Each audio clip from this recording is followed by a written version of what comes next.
Goeiemôre, dis goed om te kan groet.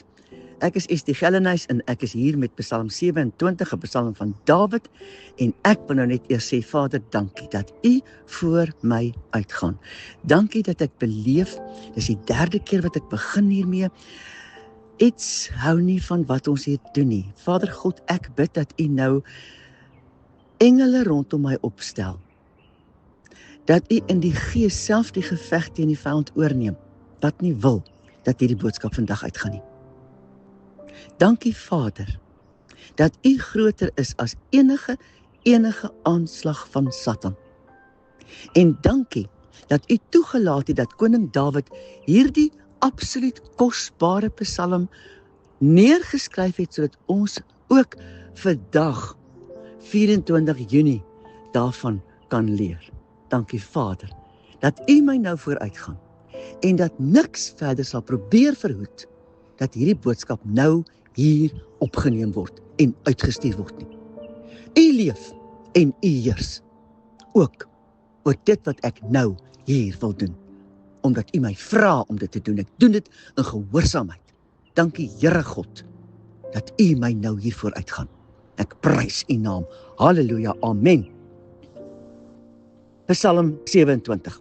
The Lord is my light and salvation, en ek lees uit die King James Version. A Psalm of David. The Lord is my light and my salvation. Whom shall I fear? The Lord is the strength of my life.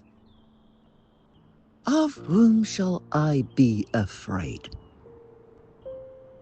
In die Afrikaans is dit in die ou vertaling vertaal met: vir wie sou ek vervaard wees? Vervaard. Pragtige ou Afrikaanse woord, né?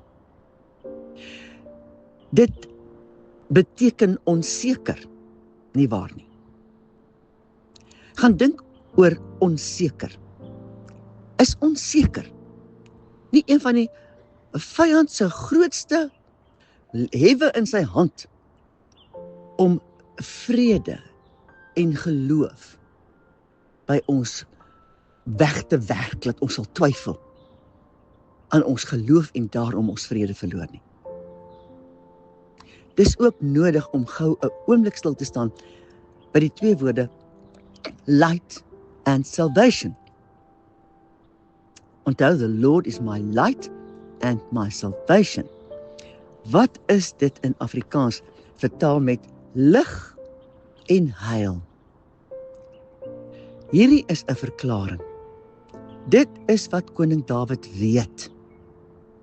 Wanneer hy ook al in watter moeilikheid beland, is dit nie vir hom 'n katastrofe nie. Hy weet en hy ken die een wat hom nooit in die steek sal of kan laat nie. Hy is ook die een wat groter en sterker is as enige iets wat teen koning Dawid, maar onthou, ook teen my en jou te staan kan kom. Dis een ding om dit te weet, maar glo ons dit? Weet ons dit tot so 'n mate, dat ons dit so glo, dat ons soos koning Dawid op 2 voete bly staan, en nie ergens een weghol of wegkruip nie. Regtig, die vraag is, glo ek en jy dit, soos koning Dawid dit geglo het? Kan ons met dieselfde oortuiging uitroep, die Here God is my lig en my heil? Hoe dikwels gebeur het met my en jou, dat ons ook hierdie versigtiging voor ons Vader uitroep. Ons weet dat hy ons enigste antwoord is, en ons sê dit vir hom, en tog 'n paar uur later praat ek dalk met 'n vriendin, en ek haal dieselfde probleem op, en dan is my woorde aan haar iets in die trant van: ek kan nie sien dat hierdie ding ooit gaan regkom nie. Is dit vir jou ook bekend? Hoekom kan ons oggendpraatjies met ons Vader nie dwars deur die dag ons praatjies met onsself en met mekaar dieselfde bly nie? Praat ons wat ons glo, of moet ons sê, glo ons wat ons praat? Ons gaan verder. Koning Dawid gaan met volle oortuiging verder. Ons is nou eers by vers 2 van Psalm 27.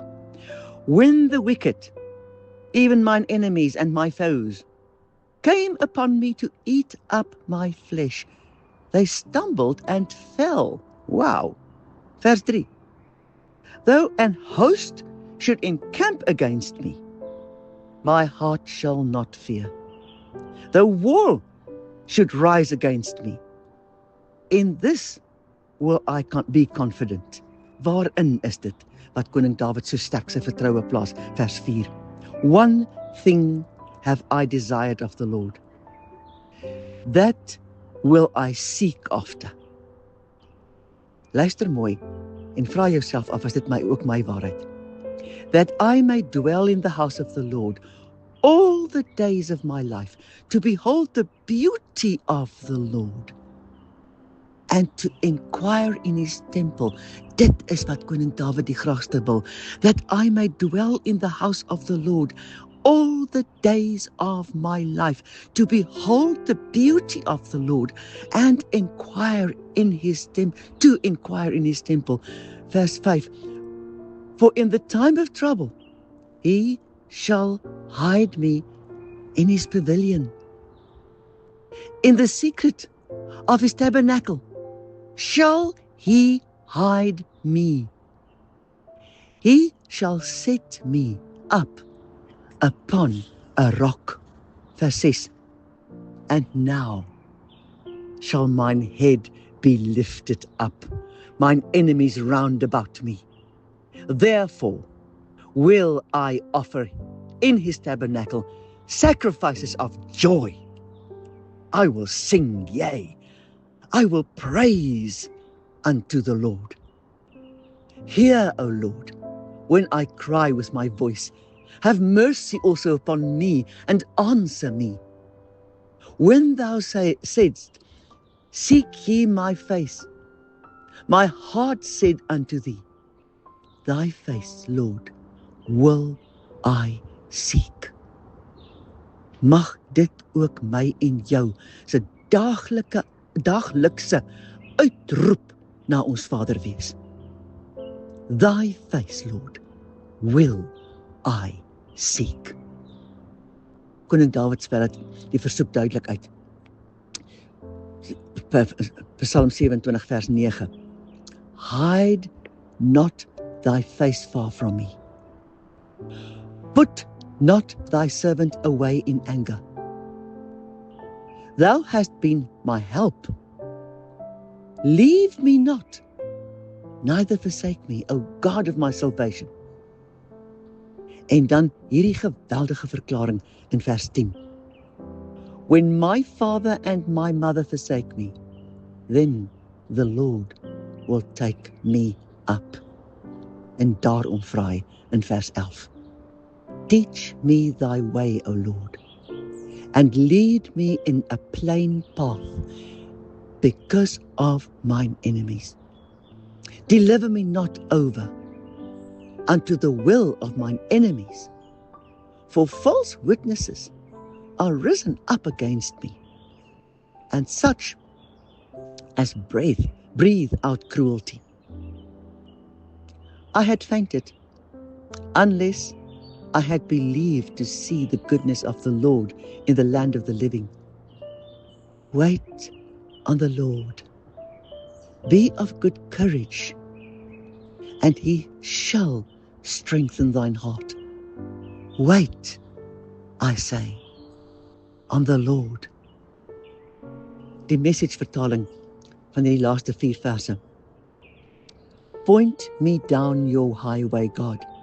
Direct me along a well-lighted street. Show my enemies whose side you're on.